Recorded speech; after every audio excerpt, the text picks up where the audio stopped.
Hi, I'm Dave Liss, a DC-based consultant and journalist, your host for the series of podcasts, Wellness Musketeers, where we discuss a wide range of topics ranging from health and wellness to life lessons and history.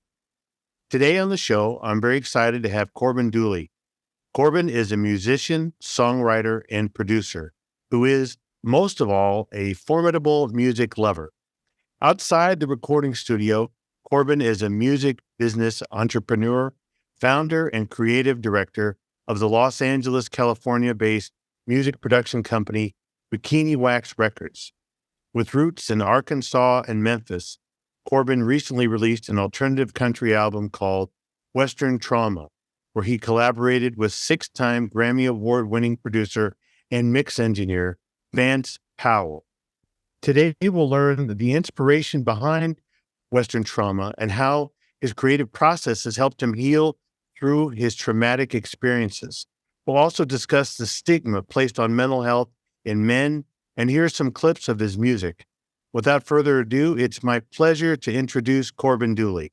Thank you, Dave. Really appreciate you having me here. So, Corbin, tell our listeners a bit about you and your life.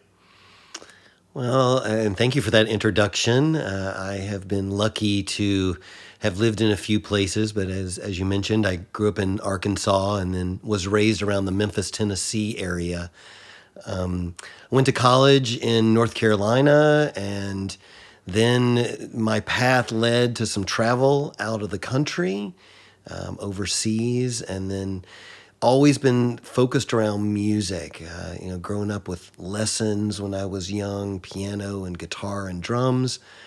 So I found myself during my travels just really enjoying a lot of the different musical cultures. And that aspect of being able to live in a few different places and now to be able to have music as not only something that I have as a creative and healing outlet, but is my business, I'm just very grateful every day because of that. Can you tell our listeners about some of your life experiences and the major trauma that you've had to live with and work to overcome? Yeah, it's, I always think that everybody has trauma. And then it's about how you approach it. I say a lot to people around me, choose love. You can choose a tactic, but when you have to face trauma, as anybody does, large or small, you'll recognize that some of the things that I try to do help me. And that really started when I was 16 and one of my first girlfriends was hit by a train and died very tragically. And coping with that by writing about it and journaling. An uncle taught me a song was critical to that healing process of that. So music was a factor in helping me to heal from that first, very impactful piece of trauma of her death. Subsequent, my aunt, my mom's youngest sister, when I was 30 years old and she was in her late 30s, she took her own life. And so finding myself dealing with that, again, I journaling, writing music, writing songs, was a really big way for me to cope with that piece of trauma. I was in New York on 9/11, about a block from the World Trade Center, and was on the top of my building when the second plane went in. It was just really frightening and horrifying. And again, journaled, wrote songs. That was, my go-to is journaling. I've experienced, the Woolsey fire in 2018 was really evacuating my house here in California. Middle of the night, couldn't see in front of my face. That was intensely traumatic. But again, wrote a lot about it. Some great songs emerged from that. And I would say, the big thing that I've written Western Trauma about, which you were talking about in the intro, that and a little bit of my first record, Affection, but really Western Trauma has been written about the death of my mom, who took her own life in 2016, which was, being a, just multiple time suicide survivor. Well, I'm going to write a song. And so I tried to choose love. It's hard at times, for sure. And facing my own darkness about my own path made me realize that I wanted to choose love. And so I wrote about it, journaled about it, and then started to talk to people about my feelings. And that was, it's different points in my life, but when I reflect back on the consistent path, it was journaling. And then later in life, I felt more confident about just talking about it. I wish I could tell myself that, younger self, Dave, like it's okay to talk about it, but especially growing up in the South and as a man, I was just taught to not talk about it. How did all these experiences affect you after they happened, one by one, collectively, and as you live your life today? Yeah. I would say reflect on the idea of life is a constant aspect in finding the light in darkness. And that I feel like is everybody's choice. No matter who you are as a human, you can choose that. People choose darkness because they're affected dramatically by darkness, and I have been as well. And there are times that I err and find myself really challenged and facing all of the negative emotions. Anger was something that, when my mom died, I really had to ask myself, what was the point of my anger? And I really have come to the conclusion there is no point. So each time that I've learned, I would say, as I've gotten older, more wise to the idea of trying to be mindful and practice my, survival tactics. It's big for me to write them down and talk about it. So, to answer your question, it's just so important to talk about this when you have trauma. I don't care who it is. It can be a stranger. It can be your best friend. It can be a parent. It can be, a distant cousin. Everybody has somebody in their life that they could talk about it with. It's just, we, especially as men, Dave, we're just counseled to be strong. And it's not, it's meant to be a sign of weakness if you communicate vulnerability. And I think that's a stigma that I want to try to dismantle. And talking about the trauma, because they've shaped me to say, do I want to choose light and love, or do I want to choose darkness and hate? And I want to choose the light, even in the midst of sometimes living in the darkness. My mom died in December of 2016, and so this time of year, especially coming toward the close, it's tough, to think, and I just have to do another thing, and that's reframe it. What would my mom want? And she would want me to choose love. Do you have angry moments or things like that? I think it's natural, and yes. And I've tried to understand how to step back from them when they happen.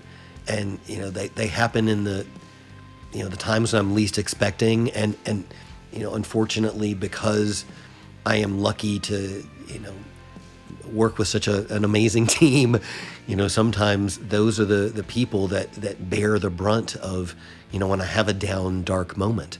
They hear about it first. And so then I might, because anger is just, it's all a self-internalized emotion, anger.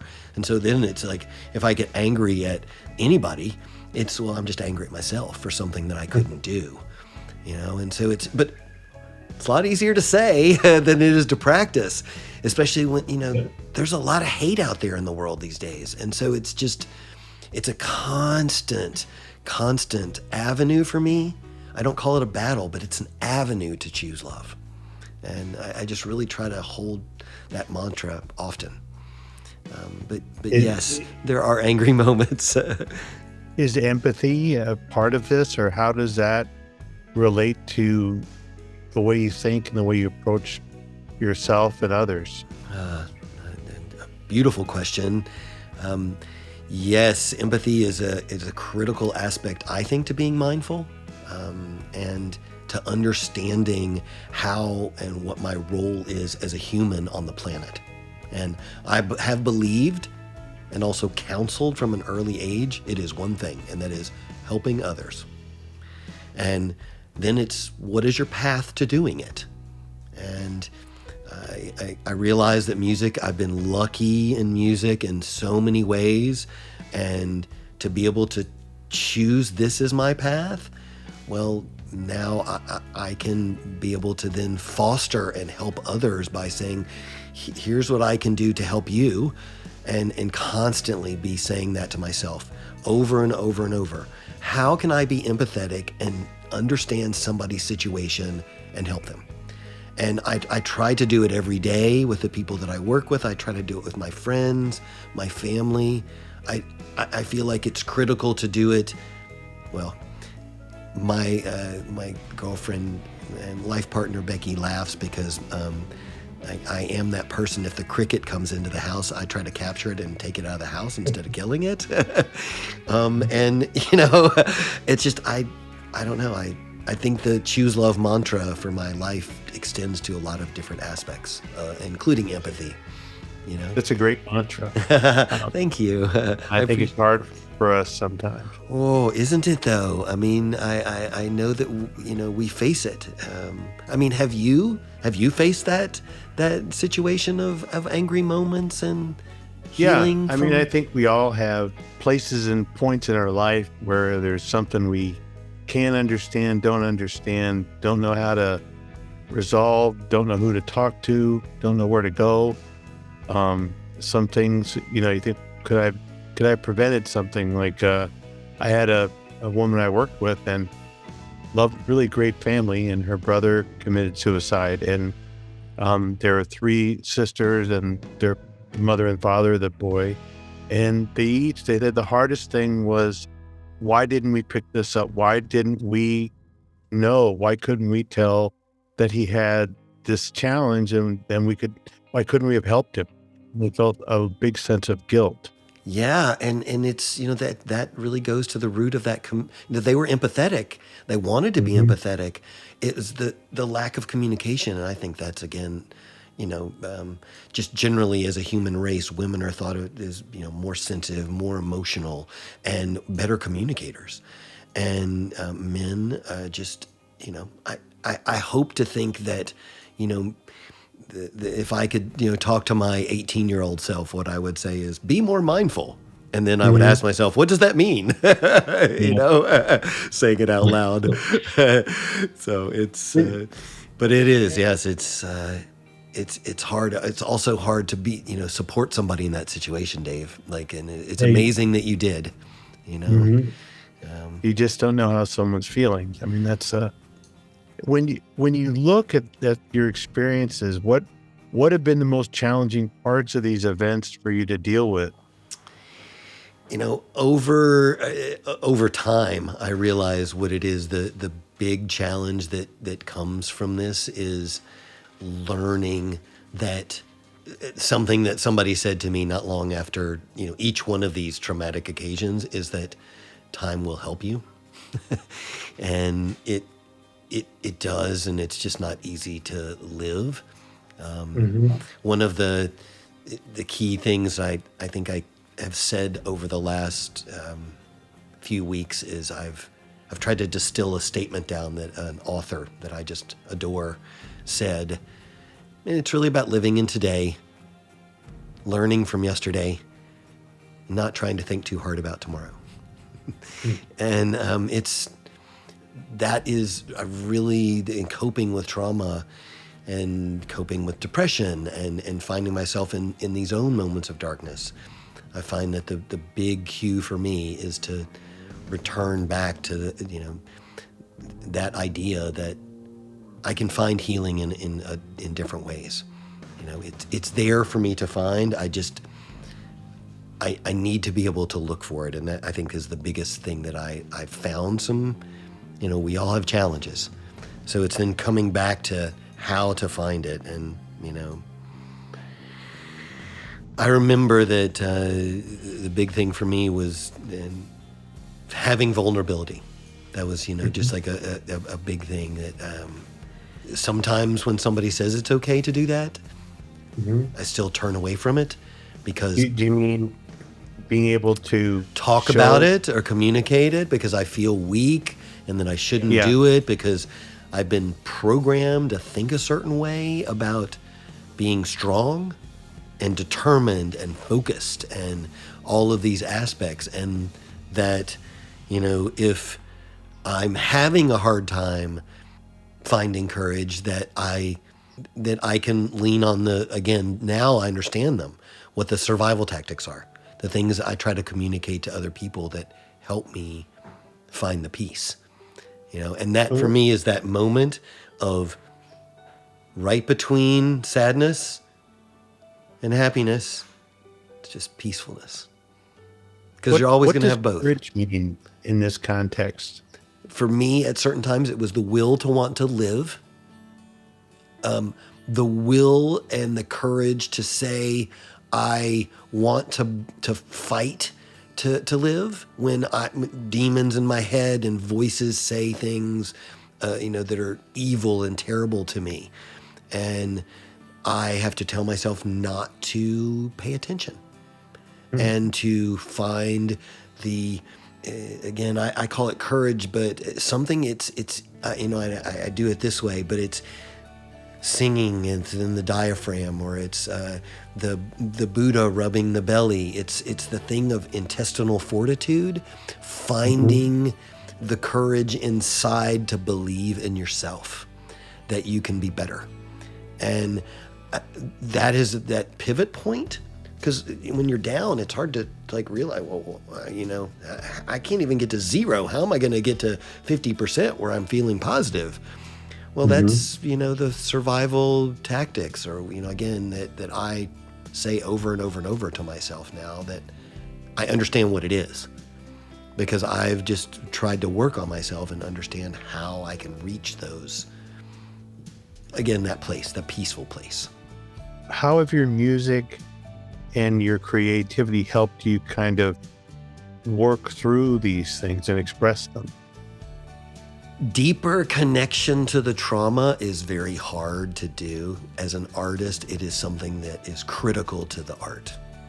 And that's just allowed me to, I can, if I'm vulnerable, then I can live in it. And living in the dark place is okay for a time. Okay, so again, my girlfriend Becky, she would say, it's okay if you want to visit the dark place, just please don't go set up, a house there. And so that's, a big thing for me is that. And, when it comes to music, over the years, what I have found is that I do and can write and enjoy journaling, personally reflecting alone. So I can be comfortable alone. Once my idea, I realize once it's in my head that it wants to become a song. That next step, I really like to, collaborate with other people. It's just that process is fills me with serotonin.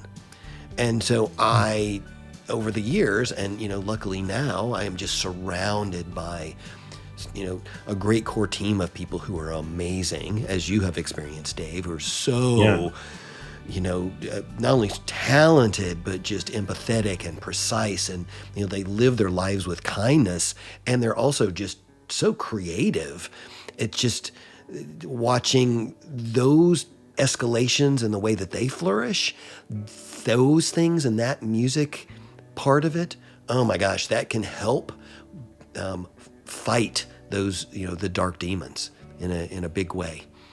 And I've just done it my entire life. I don't really think I've been able to understand what it was and say that statement, though, until the last few years. Of just trying to understand what I need to do. What are the lessons that you've learned as a man, and the things that you would want other men dealing with overcoming trauma and traumatic experiences to learn and to kind of embrace in their lives? Well, that's I say it a lot, but it's communication, and don't be afraid to talk about it. If you're uncomfortable talking to somebody who's close to you in your life, have a random conversation with somebody. You can talk to somebody in your life who's spiritual. If you want to talk to your yoga instructor or your pastor, or if you want to talk to a friend or a cousin, or if you want to talk to a total stranger on the telephone, I just encourage it's okay to communicate. That's the biggest thing as a man. It's actually wonderful to be vulnerable and communicate, because then once you've actually said the words out loud that, hey, I'm feeling sad, I'm not really sure why, but this is what's happened to me. Maybe somebody on the other end is saying, yeah, I know what that's like, and here's what's happened to me. And all of a sudden you're like, wow, I don't feel alone. And maybe I don't even feel as sad as much. Maybe my sadness is, I'm gone more toward the happiness place. What are the steps that men can work towards talking about their feelings, expressing their emotions, and communicating their feelings? How do you get from A to B? I guess I am hard on myself. I've been told that, and I realize that it's just something that letting things go is tough. It's a lot easier said than done. But letting go of some of those very intense moments when you're thinking about them, and not being judgmental of the way that you feel when you're analyzing them in your head because you're thinking about them. Another big thing besides letting go for me is reading about somebody else who's had a path that has been successful. And that for me has been something that's allowed me to get to the next place, which is journaling. Because then if I read, then I can, emulate and say, okay, well, this author that I really adore, wow, he's had some of these same thoughts that I've had. So I don't feel alone, and somebody else has written about him. And I've said it, I do say it, but journaling, I just feel like is very critical. And whatever you want to call it, it was my mom early on said, you can call it a journal, it's a diary, Corbin, whatever, but it seemed like all of my, women, and girlfriends, I always heard all the women had diary. Okay, and so they got to memorialize all their thoughts, but why weren't the men encouraged to memorialize all their thoughts? Well, my mom, to her credit, like, well, hey, just have this, spiral notebook, and here's a pencil, and this is your journal. I'm like, what? And she's like, well, just write down how you're thinking. What are you feeling, And she was the one who got me to start it. And, that for me to this day has been a big thing. And I just, again, I go back to the piece of communication and reading about it. And, I know we've said it a lot, but trying to be mindful.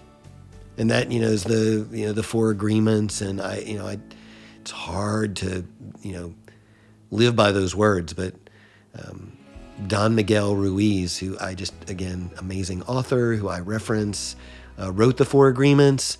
And it's a very easy thing to say. It is so hard to live these. Mm-hmm. And being impeccable with your word, always doing your best, not taking anything personally, and not making assumptions. I mean, my goodness, like I make those mistakes every day. And so then when I find myself reflecting, I try to say, well, don't be judgmental, Corbin. You have right now, and you have, that moment to say, okay, well, I'm going to just do my best and not make any assumptions, and try not to take it personally when somebody says something that's mean. Mm-hmm. And then I can communicate about it, and that for me says, okay, well, I'm trying to be impeccable with my word. So I'm mm-hmm. I try to honor the 4 agreements in life, and then I've carried it over into, my creative life, and then I try to carry it into my, my business life, because I do feel like that it is a path that can be followed. That, again, it's very easy to say, not so easy to do, right? Well, yeah, I think the hardest thing is to start, and as you're thinking about that. Like, what are the most elementary basic steps that someone can take to just start this process, this path? Yeah, it's that idea of the barrier to entry for a pencil and a piece of paper is very low.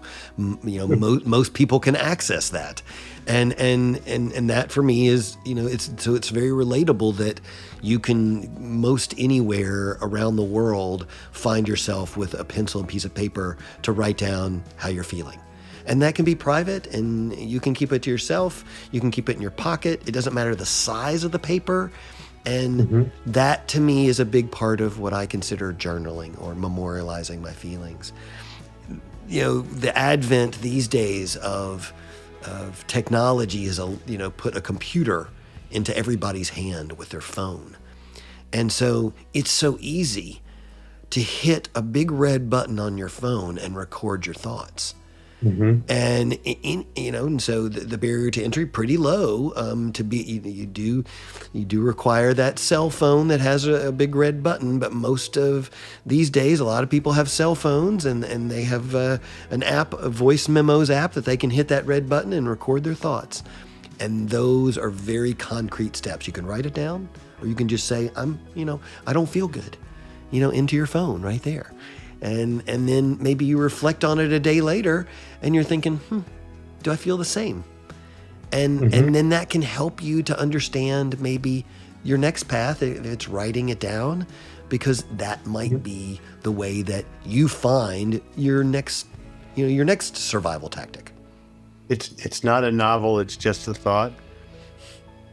Yeah, because it doesn't need to be, in my opinion, something that's verbose. It could be literally you write down a cue for yourself. Like, I'm feeling sad because something occurred because my mom died.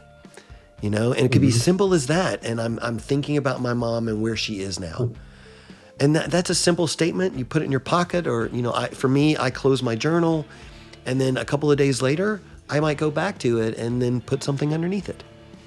About that same type of feeling. And I've found that's really been helpful for me to write it down. I work with that. I try and do that myself. Fantastic.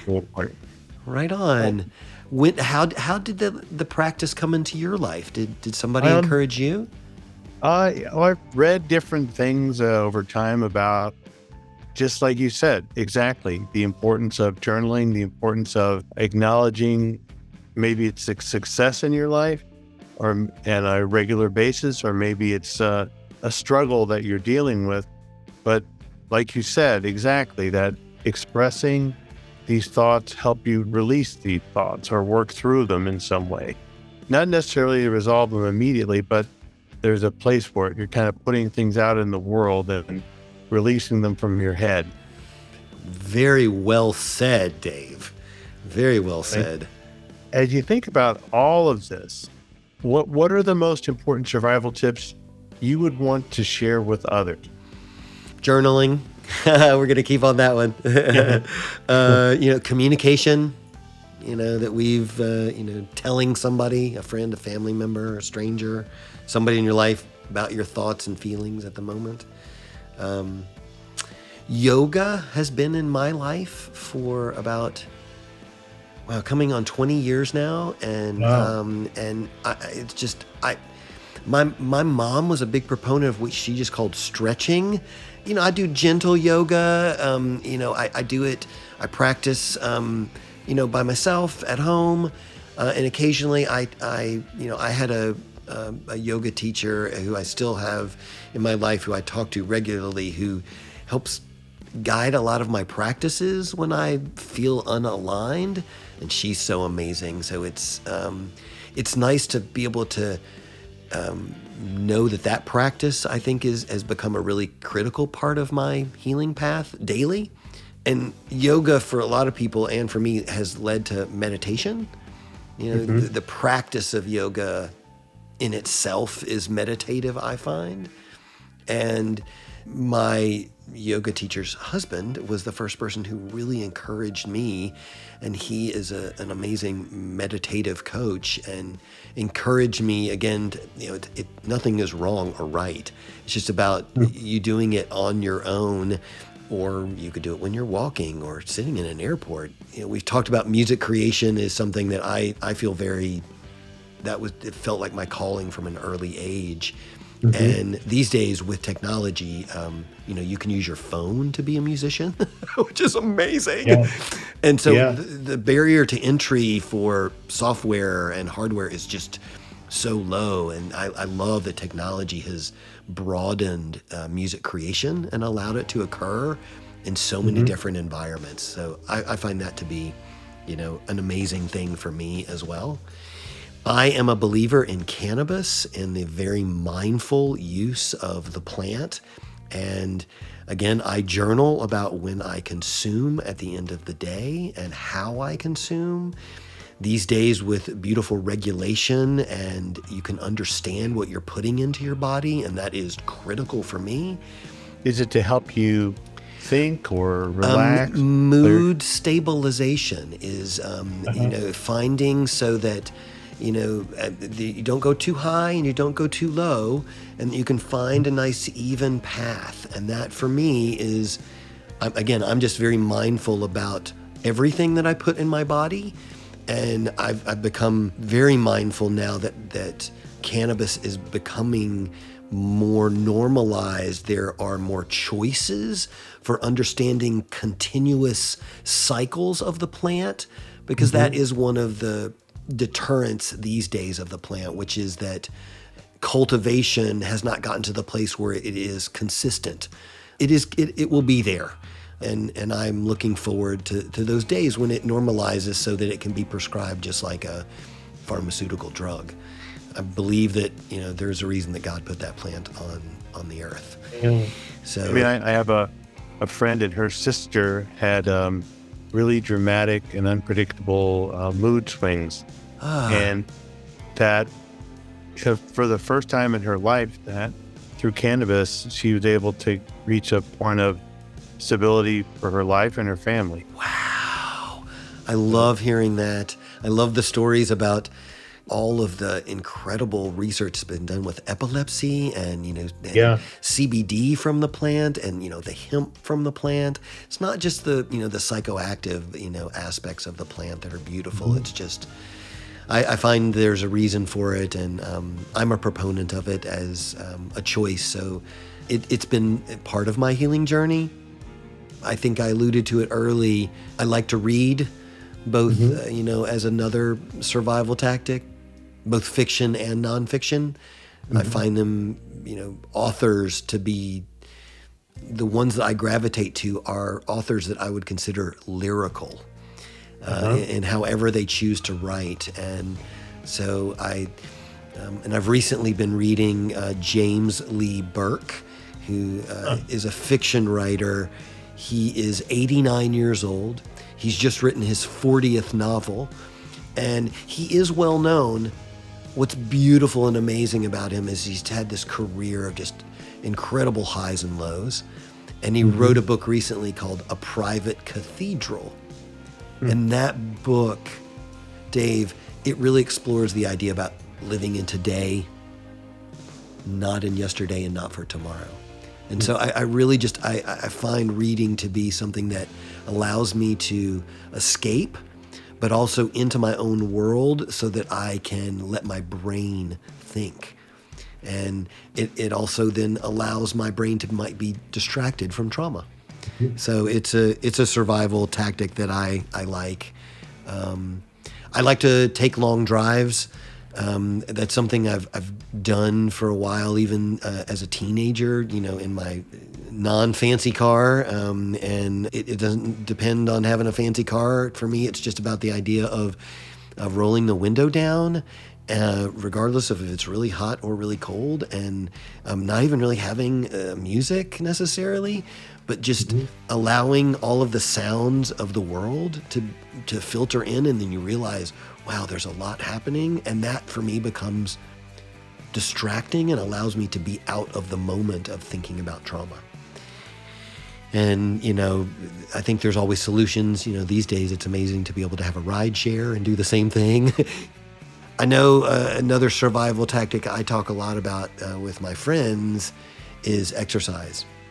I exercised a lot younger, and I continue to try to do it. Yoga is a part of the routine. I tend to now walk a lot. It's something that you can do anywhere. I do like to hike when the environment allows that. I have a bicycle. I like to bike occasionally. And then we talked about, this before, but diet and what is a balanced diet? And for me, diet, started with basically, being a meat and potatoes eater in the South growing up. That was just part of our diet, and that is what it was. And then in my 30s, I was introduced, and somebody talked to me about, being a vegetarian.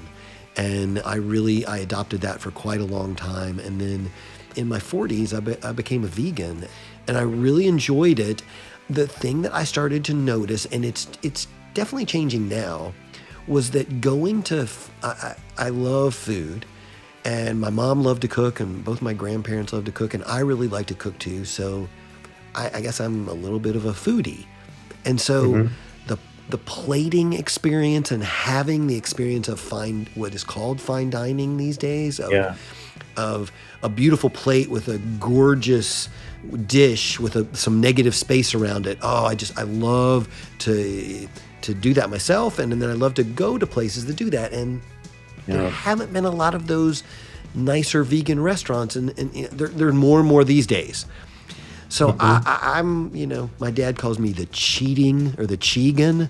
You go out, you go out to the restaurant, Corbin, and then you have a little bit of bite of Becky's, filet, or and Dave, I can do it occasionally, so I don't limit myself. It's just about moderation. There's a place called Sunflower near where I live in Virginia, but I had a guy who owned a restaurant. He told me that he thought that 60 to 70% of food was how it looked on the plate as opposed to how it tasted. It's a big part of it. Made me think of that. I think it's a huge thing for me, because if it doesn't look really pretty, I want food to be, as part of my survival tactic, not just, I don't want it to be a chore. I want it to be something I look forward to, There should be some pleasure in it. I would like that to be, be my scenario, that's for sure. So it should not be a miserable experience for all your food. Are there misconceptions about how most men or all people consider and deal with the trauma that they have in their lives? Yeah, you can be vulnerable. It's beautiful. You're not weak. You're just not. That's. I want to destigmatize that. Men can be emotional, and that does not have to be considered weak. That for me is like, and I think there's a big strength in vulnerability, truthfully, and it's, for me, the path that I've chosen to foster in more men that I know, younger than me and older. It is interesting that, I've noticed that, especially in the last, 25 years, my father has gotten very in touch with his feminine side. He will say it out loud. And he feels very sensitive, and he can talk about things, and it's amazing for me to see. And that's wonderful. And beautiful, and lucky, because then it can show me that it's okay, Yeah. And you can have a better relationship with your father, and that's really important. Oh, it was critical, because, especially after the death of my mom, it was hard on him too, because they've been together for a long time, and his healing path was different than mine. And there's, I'm not judgmental about any of those paths. But I did notice that it's been a beautiful kind of reconciliation with my dad and I, because he's able to really support when I want to be emotional about my mom. So is he doing well himself?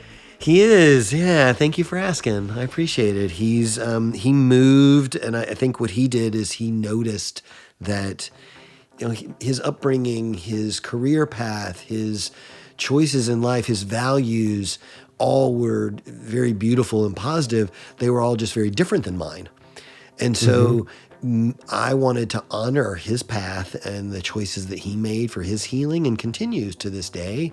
And he's been so supportive in honoring mine, And he even, Dave, I know that you'll appreciate this but my dad earlier this year came into the studio and sang on a song with me. Really? It was such a moment. I mean, encouraged by Dawn, just so amazingly by Dawn, and recorded. It was just so awesome. Had he sang before?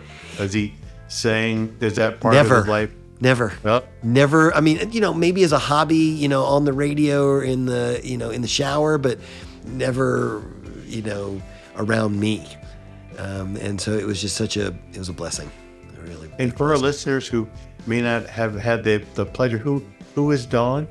So Dawn Jordan, also Dawn Potter, also Dior, is an amazing vocalist, songwriter, and producer who also happens to be the operations manager working with Bikiniwax, and me. So it's just, she's been so pivotal in encouraging a lot of not only creative avenues in my life, but also a great business, acumen, because she's an entrepreneur herself. So she saw the moment when my dad came to visit the studio of him being there and how he lit up. But she was really encouraging, and she just was very persistent and allowing him to feel that it was going to be fine and that we would make him sound good. And he was, the encouragement is what he needed to come in there, because he wanted, I know, that experience with me. I think he was probably he didn't want to get in the way, if that makes sense. So that's a beautiful thing. Yeah, it was these are moments that you want before people get to a place in their life where neither of you can appreciate it. Oh my goodness, yes. I mean, core memories, right? Yeah. Yeah. As you kind of look at your life, how did music become a part of your life and stay in your life? I mean, I know lots of people that used to play the piano. Yeah. I was lucky to have those lessons, piano lessons first from my mom played piano. My grandfather played jazz drums. And so those were big influences in my life for sure. And then, my mom encouraged the piano lessons, which I took, and then guitar lessons, and then drum lessons. And it was nice to have and start those skill sets at a young age. I had some playing around, I would call it, experiences with music in high school pickup projects, whatever they were called, playing in garages, playing in, whatever, I don't know if I would call it a band, at that point, but it was some people getting together and trying to play instruments together. That was fun. I had a pivotal moment in college where I was on college radio.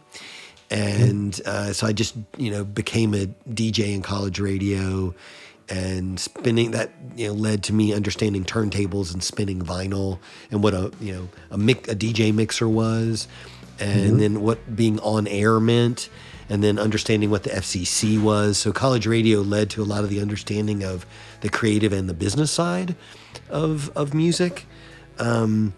And then that skill set of college, of learning to DJ and beat match and key match, was critical to kind of understanding, okay, that's another skill set, just like, piano or guitar or drums are. Turntable can be an instrument combined with a mixer. And so it's incredible to see that has really escalated over the last, especially I would say 15 years. And then I think because my parents were both very type A and strong-willed, I had entrepreneurial spirit. And so I leaned in on, for me, after learning from others, on the idea that I wanted to be an entrepreneur in music. And so I've chosen a few different paths that I wanted to say, hey, well, what will this be like? Has it always been that music has shaped its life around you, and you've shaped your life around music, kind of thing? Yeah, and using it for healing constantly, and allowing it for, whatever it was, the creative side, the technical side, the legal side, the financial side. I feel like I've been able to learn a lot of the different aspects of the business of the business of music, and that led me to the idea of always circling back to, well, I was an artist when I was 6 and wanting to play music that wasn't, in the tab. And my mom really didn't like that. So play what's on the page, Corbin. And I would always find myself riffing off of it because I found that to be more fun, because my brain was inventing. And it's same with the guitar, same with the drums. I enjoyed learning the basics, but as soon as I learned the basics, I just wanted to make my own. And that, for me, was the big piece of how, music just constantly was a creative force, as you said, in my life, shaping my life. And with overcoming trauma, was there what blended in with that as well? Yeah, just the constant idea of writing about it, of journaling first, and then writing from that journal the song that then would be about my aunt's death, or about my mom's death, or about the Woolsey fire, or about 9/11, or about my first girlfriend's death. Whatever the trauma was, and those are the significant ones, I would just lean in to writing a song and then manifesting with others to help get to the place where then I could realize that the healing path was the production of the song and the completion of the song, because then I felt catharsis. Does that make sense? Yeah. It's a vehicle.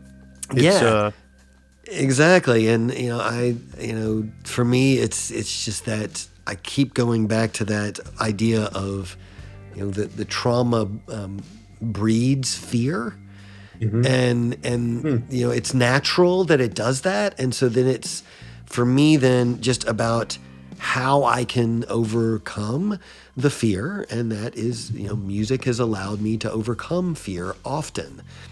And I just, again, in music, I believe in collaboration, and that for me is the support system that I look to for help, and nurturing, because it can be very reciprocal. What do you want listeners to take away from any of the songs or from the album? Are there feelings that you want the listener to take with them? Is there a message that you want them to have from the album as a whole, or from some of the particular songs? Well, quickly summed up by saying, there will be darkness, and you can choose love and find light. That, for me, is the quick way to say that trauma and sadness, they're going to be around, and they're going to enter your life every day. And then I ask myself, well, then, finding myself, how do I find, the peacefulness? And I keep returning to, that for me, Dave, is the critical piece. And I just ask myself, finding peacefulness is, sadness can coexist with happiness. And in the Western Trauma record, there is a lot of darkness, and there's a lot of personal story of coping with trauma. Finding peacefulness is something that can be achieved.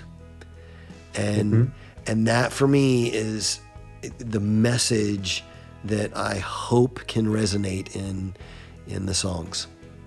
That's beautiful. Thank you.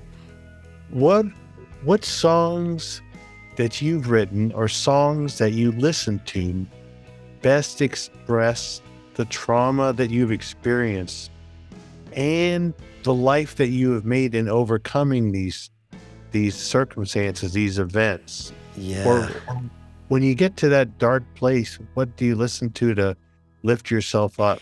The first part of that is I wrote a song called Suicide Survivors Club. And that literally is about me saying back to myself, listening to that song that I wrote, that has been recorded, that has been released. When I'm feeling down, I'm a survivor. And I've been, and some of the lyrics, keep your courage up. That for me is just like a big thing that I can say back to myself repeatedly. Our dreams, mirrors to the soul. New paradigm, Suicide Survivors Club. Suicide Survivors Club. There is a song that I learned after my first girlfriend died.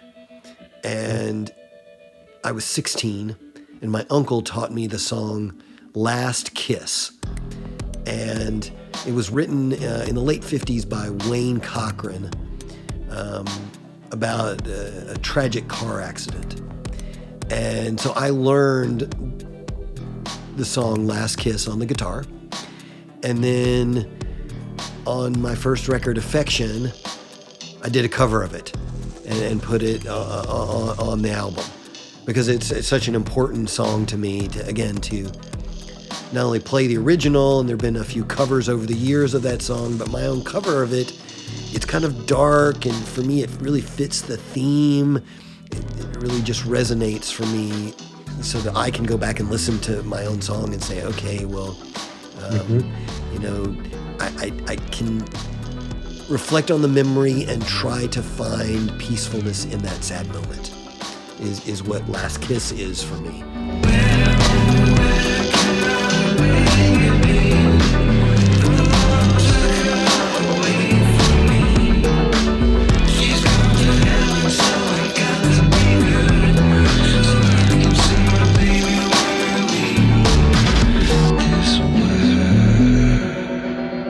Also from the Western Trauma record, I wrote a song called See the Light. This one, because it's so critical to me, with a friend, Luke John is his name, an amazing singer, songwriter, producer in his own right. He was critical in being there to help me frame the idea of there's a lot of darkness, but how can we see the light? And literally not only say those words out loud, but even in the dark depths, can you see the light? And that's where, the lyric went. And I was like, wow, okay, well, that is what I want to say. So I'm going to say that. And then pay attention to myself when I'm having a dark moment and listen to See the Light. With you by my side, I see the light, even in the dark depths. With you by my side, I see the light, even in the dark depths. Also, and the final, the first song on the Western Trauma record is Suicide Survivors Club. I feel like that sets the pace, it tells the story of hope and getting past trauma with that first song. The 13th song on the record is a song called Survival Tactics. Yeah. And I wrote that song with Barbara Shuko. And she's an amazing multi-instrumentalist, singer, songwriter, producer from Brazil. And she was critical in helping me formulate and bringing the lightness to the survival tactics. Because I think I had understood that I wanted to be able to complete the record with a moment of saying, here is some light air of survival, and we are all going to survive together. And the song is for me the song with the most light, and so it concludes the record. So as an album experience, starting from Suicide Survivors Club and ending with the song Survival Tactics, for me, I am able to lean on survival tactics and say, I need to pay attention. What are my survival tactics? That's what I ask myself, Dave, when I'm having the dark moment. Is that kind of the message from the It is album? There are survival tactics. You know, you and I've talked about them specifically. Each person has their own survival tactics. I'm trying to say you can find your own. That's what I lead. The record ends with, you can find your own survival tactics. Feels like I need slowing down.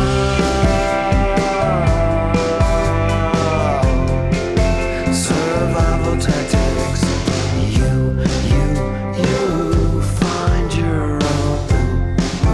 You survival tactics. That's great. I mean, it's that brings everything together. Huh. How did you end up in LA? Growing up in the South, one of the things that my parents always encouraged was me to read.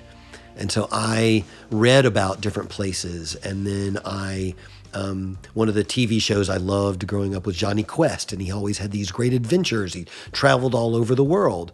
So as soon as I could save up some money to go out of the country, I did. And being able to have lived in a few different places around the world and in the U.S., I really found that the environment that was the most conducive for me, because of the weather, that's a factor, because of the proximity to other creatives, and for the proximity to other people in my life, LA has become the place that, while I've lived some other places, it really feels like the place that is home for me, and that will be the place that I live the rest of my years. It's a great combination of those things, and it's also a aspect of living around some other places that I realize I don't want to grow old in those places, and the pace in Los Angeles, while it is active, maybe it's not as intense as some of the other creative hubs in the world. How have all your experiences impacted the choices you make in the artists that you select to produce as part of Bikiniwax Records? I would say that, some of the biggest pieces for me related to the people that I like to work with are their mindfulness at whatever age. And that's depending on what stage they are and, where they are in their life. Kindness is a huge thing for me. Empathy is another huge thing for me. And, there are, in Los Angeles and these days, you're connected with people so easily with technology. Talented, they're talented people, they're all over. I mean, I feel very lucky to collaborate with people literally all over the world. And it's the factors, though, of kindness and empathy, honestly, is more important to me than talent. You can find talented people, and you will see that those talented people, maybe what they need is just a little guidance to blossom and to grow and then become the person that they were supposed to be. That to me is just a beautiful thing when I'm able to find somebody to work with, and I realize that I've made a helpful impact in their life to help grow their artistic career. I've helped them, which was, what I'm here for. So. That's great. That's praise that. Thank you. What does Western Trauma, your recently released album, what does it mean to you as an artist? Telling my truth in a statement. When you listen to the Western Trauma instrumentals, Dave, completely different experience. I mean, it has been reflected on to me. So many people recently, since the Western Trauma instrumentals record came out, how personal the Western trauma record is. And that to me is I was able to tell my own truth. And that is exactly what I think, was the purpose of the record, was allowing me to let go, to heal, and hope to have that message that, hey, maybe it can help you as well. That's what I really, wanted to come to over and over and over, was how, if I'm going to release the record, how can it help other people? If it can help somebody to not feel alone when they're thinking dark thoughts, that's a huge blessing. It really is. So we talked a bit about journaling and the importance of that. And I understand that this album, Western Trauma, reflects a lot about journal entries about your life and about the trauma and circumstances you experienced. And could you talk about the work from writing to making music and what that felt like for you as a man, as a person, to kind of translate those feelings into art? Yeah, the biggest piece, and this is, it's I surrounded myself with people that I trusted, and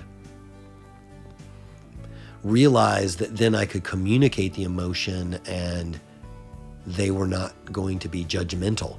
I don't think anybody should ever be judgmental, but at least when you know somebody and you have trust in that person, you're going to think they're not going to be judgmental of you. If you, there were plenty of times during the making of this record, I just was crying. It was like really incredibly emotional, and that's, as an older man, not something you see a lot. And so surrounding myself with people that I trusted was, a huge piece, and ensuring my environment was full of self-care, goes kind of to that second part of it. And it's, just for me, that it's different. Whatever it is, self-care for people. Some people, it's, they want to have the squeezable lemon. I use that a lot, so, because you always feel like you're, at least for me, when I have a lemon and I'm squeezing it, I'm like, rather than a rubber ball, I'm like making progress, and so I'm actually doing something. And so during those sessions of creation and writing, I always had a lemon that I was squeezing, and just constantly allowing myself to know I'm making progress, I'm getting better, I'm healing, I'm writing about it, I'm feeling better. My yoga mentor, Shraddha Hilda Oropeza, came from out of town and was there to do yoga with me during the making of the record. And then she would offer to help work with other people doing yoga or meditation who are making the record as well. So helping to create self-care for others who are involved in making the record, because a lot of the themes could be very, very difficult, emotionally for other people to deal with, these topics of death and suicide. And what I don't want to do is cause somebody else to feel sad.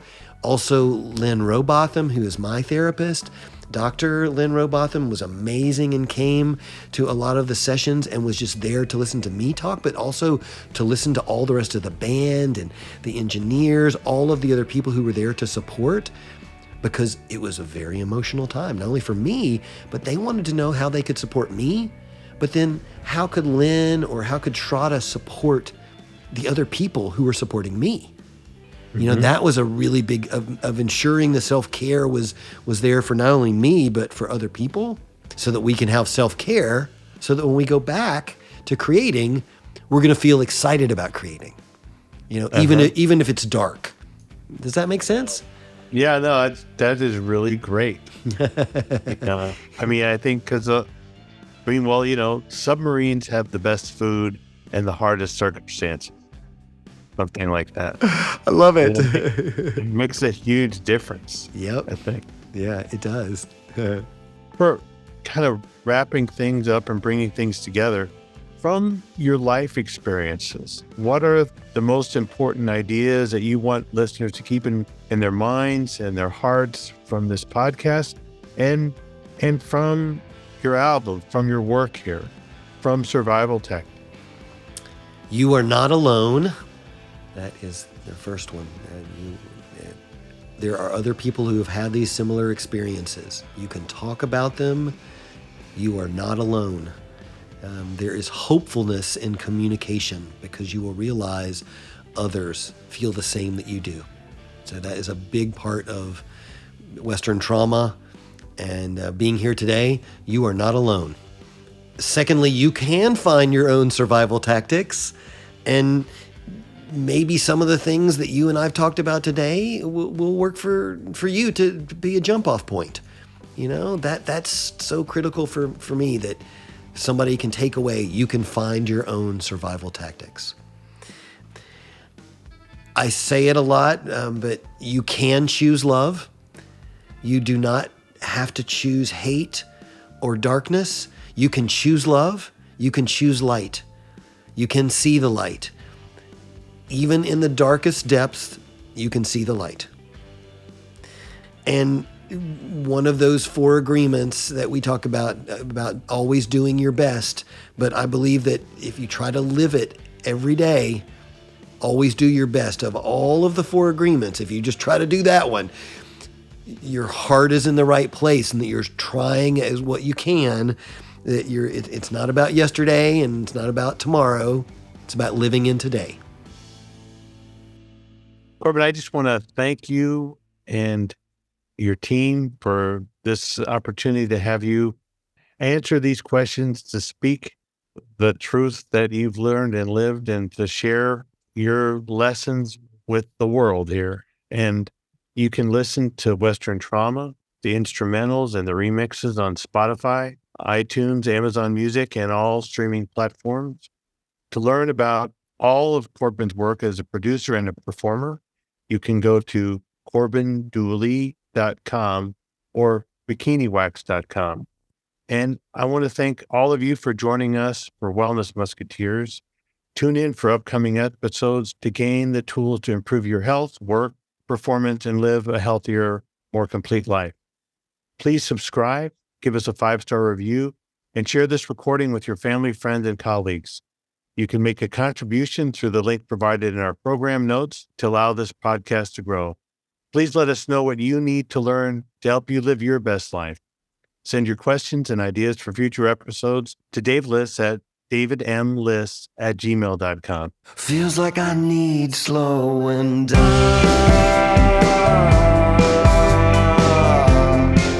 Survival tactics.